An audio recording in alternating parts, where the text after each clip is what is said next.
10 अप्रैल को मथुरा में एक बहुत बड़ा बोट हादसा हुआ था। इस हादसे में 16 लोगों की मौत हो गई थी। हमारा पूरा देश एकदम शॉक में चला गया था। ये लोग पिलग्रिम्स के लिए आए थे, तीर्थ यात्रा के लिए आए थे, भजन गा रहे थे और अचानक से ही ये लोग सब के सब जो है पानी में समा गए।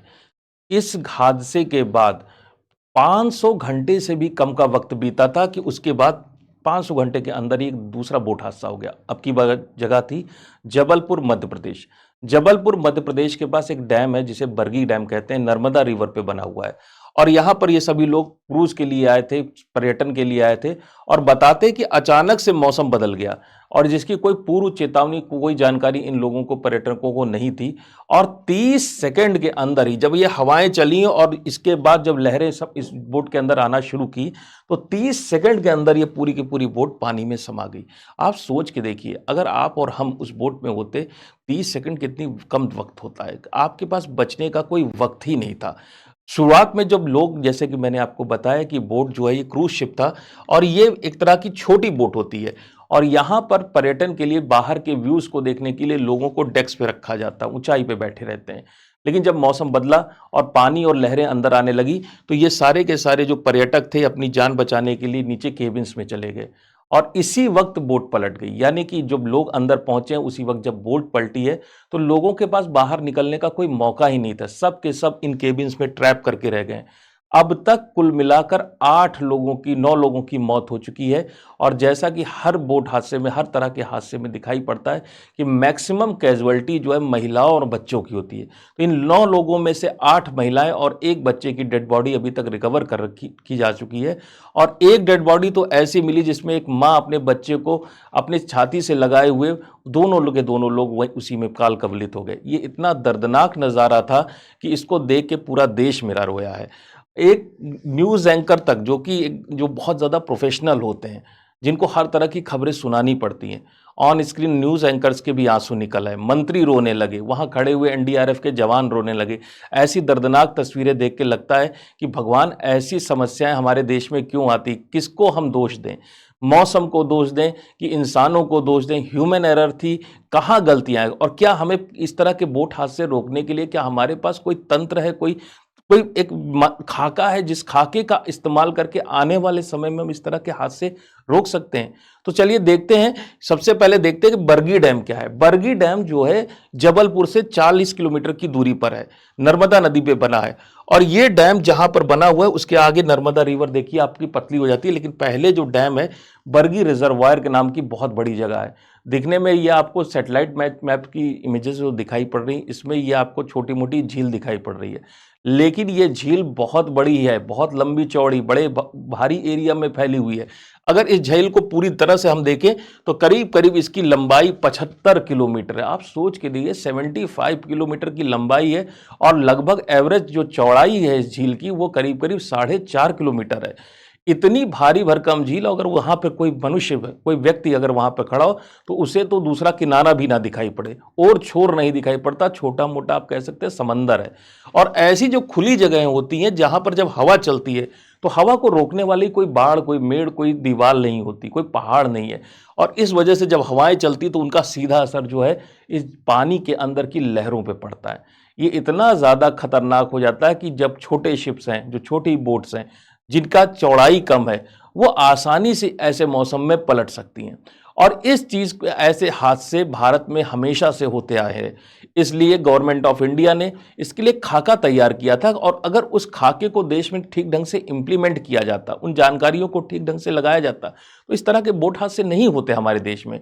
इस तरह के जो बोट हादसे होते हैं, इनको रोकने के लिए एक एजेंसी बनाई गई है जिसका नाम है national disaster management agency, NDMA कहते हैं। उसकी गाइडलाइंस है और उसने 2017, सितंबर 2017 में 100 पन्नों की गाइडलाइन जारी की थी। तो देखिए, क्या वो गाइडलाइन यहाँ पे फॉलो की गई? अगर फॉलो की जाती तो क्या ये बोट हादसे को रोका जा सकता था, उसके बारे में बात करते हैं। तो देखिए, जो गाइडलाइन कहती है कि सबसे ज्यादा बोट हादसे किस वजह से होते हैं, पहली चीज है अनक्वालिफाइड क्रू। और यहाँ पे हमें पता चल रहा है कि जब बोट डूबने लगी तो सबसे पहले उस बोट का ड्राइवर ही कूद के भाग गया।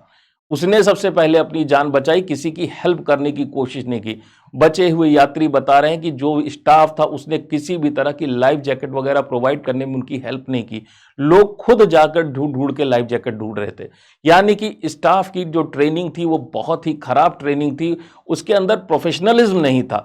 ये बहुत बड़ी समस्या है और इसकी पहचान पहले ही की जा चुकी थी, लेकिन उसके बावजूद भी इस तरह की चीज़ों को इम्प्लीमेंट नहीं किया गया। अनक्वालिफाइड लोगों को जो है इस तरह की बोट चलाने के लिए दिया जाता है। खबर यह भी आ रही कि जब लहरें ऊपर उठने लगी थी तो यात्रियों ने कहा बोट के क्रू से कि बोट को किनारे की तरफ ले जाओ, लेकिन वो जो चालक था, जो ड्राइवर था, वो बोट को और गहराई में लेके चला गया, जिसकी वजह से स्थितियां और बिगड़ गई। दूसरी चीज हमने कहा कि सेवर ओवरकर्डिंग, यानी कि जरूरत से ज्यादा लोग अगर बोट पे बैठे हो तो इसकी वजह से बोट हमेशा कैप्साइज होती है, हमेशा डूब जाती हैं।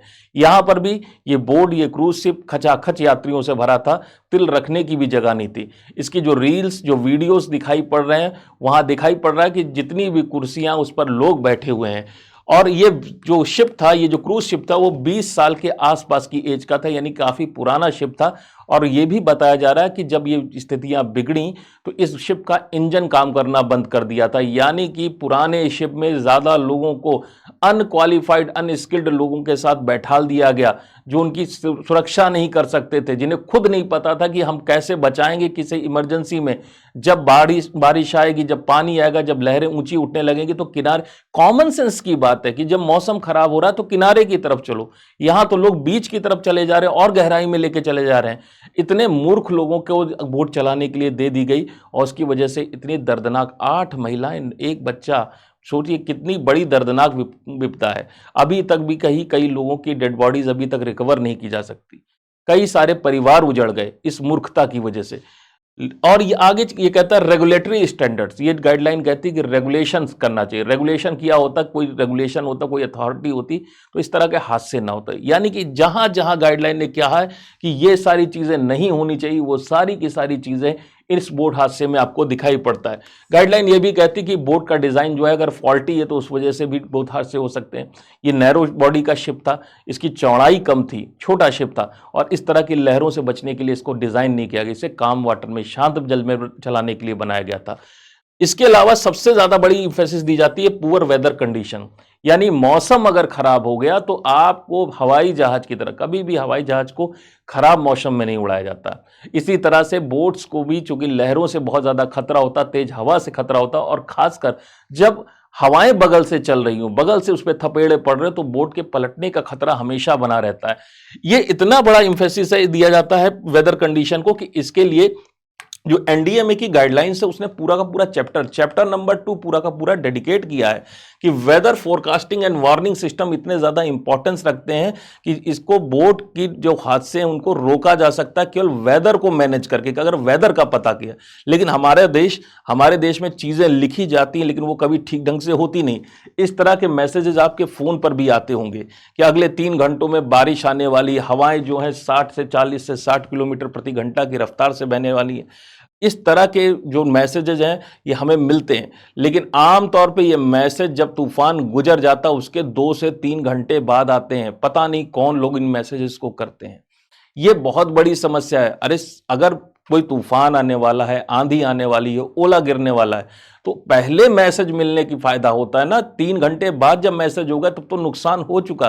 तो इस तरह के मैसेजेस जो हैं ये भी सही समय पर लोगों तक नहीं पहुंचे। यानी कि लिखा पढ़ी में तो लिखा हुआ है कि हाँ भाई कोई भी समस्या होगी गवर्नमेंट हमेशा आपके साथ खड़ी हुई है, लेकिन समस्या यहां आ जाती है कि वो चीजें सही समय से और सही ढंग से नहीं की जा सकती हैं। गाइडलाइंस और भी बहुत सारी बातें करती हैं। गाइडलाइंस कहती हैं कि लाइफ बॉयज होने चाहिए, इस तरह की बॉयज होने चाहिए जो कि आपकी जान बचा सके, बोट पे नहीं थे। गाइडलाइन कहती है कि लाइफ जैकेट्स होनी चाहिए, लाइफ जैकेट्स होना जरूरी है। लाइफ जैकेट्स थी लेकिन वो किसी रूम में बंद थी, और जो इसमें जो वीडियोस मिल रहे हैं जो कि वहां के यात्रियों ने अंतिम समय में अपने खींचे थे, वहां दिखाई पड़ रहा है कि लाइफ जैकेट्स जो थी वो पूरी तरह से पैक थी पॉलीथीन में, यानी कि ब्रांड न्यू लाइफ जैकेट्स, यानी किसी भी यात्री को जैकेट्स नहीं दी गई। और जो वीडियोस पहले के, यानी कि इस हादसे के शुरू होने से पहले के हैं, जब यात्री यहां पर पर्यटन कर रहे थे तब किसी भी यात्री ने लाइफ जैकेट नहीं पहनी थी और क्रू ने बिल्कुल भी इंसिस्ट नहीं किया कि इतनी गहरी झील में आप लोग जा रहे हैं और आपको लाइफ जैकेट पहनने की ज़रूरत है। वेदर खराब हो सकता है तो भी लाइफ जैकेट पहनने की ज़रूरत है। अगर शांत है तब भी आपको लाइफ जैकेट पहनने की ज़रूरत, क्योंकि मथुरा में जो हादसा हुआ था वहां पे तो मौसम भी ठीक था और फिर भी लोगों की मृत्यु हुई, क्योंकि वहां पर भी लोगों को लाइफ जैकेट नहीं प्रोवाइड की। इतनी बेसिक सी चीज़ है कि कार में आप बैठिए तो सीट बेल्ट लगाइए और बोट में बैठिए तो लाइफ जैकेट लगाइए। खासकर कब, जब आपकी बोट में किसी भी तरह की लाइफ राफ्ट यानी छोटी नावें नहीं है जो कि आपकी जान बचा सकती हैं। तो इस तरह की बड़ी बड़ी समस्याएं, डूज एंड डोज दुनिया भर की चीजें लिखी हैं। डूज में सब, डोंट्स में लिखा है don't use boat in stormy condition, साफ साफ लिखा कि जब भी तूफान है तो बोट का यूज बिल्कुल नहीं करना चाहिए। डूज में लिखा है कि कैरी फ्लोटेशन डिवाइस, तैरने वाली चीज जो तैरने में हेल्प करें चीजें, उन चीजों का प्रयोग करिए। लेकिन सब सिर्फ लिखा हुआ है। कुछ चीजें होती हैं, इतने हादसे होते रहते हैं, 2 लाख 4 लाख का कंपनसेशन रिलीज कर दिया जाता है, अफसर सोते रहते हैं और नेक्स्ट हादसे की तैयारी करते रहते हैं। और जिन परिवारों से लोग चले गए, जिनके परिवार बिखर गए, जिनका छोटा 4 साल का बच्चा आज इस दुनिया में नहीं है, जिसकी पत्नी चली गई, ऐसे लोग कहां जाएं, किससे सवाल पूछें। जब कोई व्यक्ति घूमने जाता है तो वो स्टाफ पर विश्वास करता है कि ये लोग ट्रेंड होंगे, ये लोग हमें संकट में बचाएंगे, ये हमारी सहायता करेंगे। लेकिन इस तरह का गैर जिम्मेदार जो तरीका है, चाहे वो मथुरा में जो ड्राइवर था बोट का, उसने बोट को ले जाकर जबरदस्ती पीपे वाले पुल से टकरा दिया था, वहां भी हमें दिखाई पड़ रहा था कि क्रू की गलती की वजह से इतने सारे 16 लोगों की मौत हुई थी। और यहां पर इस तरह के बोट हादसे में फिर से दिखाई पड़ रहा है कि जो क्रू था उसी की गलती यहां पर मेन है और उसकी वजह से इतने सारे लोगों की मौत हुई। मेरी गवर्नमेंट से दरखास्त है कि कोई गाइडलाइंस जो बनकर तैयारी, इनका कम से कम इम्प्लीमेंटेशन करें ताकि इस तरह के दुखद हादसों से हमारा देश आने वाले समय में बच सके। तो आज के वीडियो लेक्चर में यहीं तक मुलाकात होगी, फिर आपसे मिलेंगे नेक्स्ट वीडियो लेक्चर में। तब तक के लिए थैंक यू।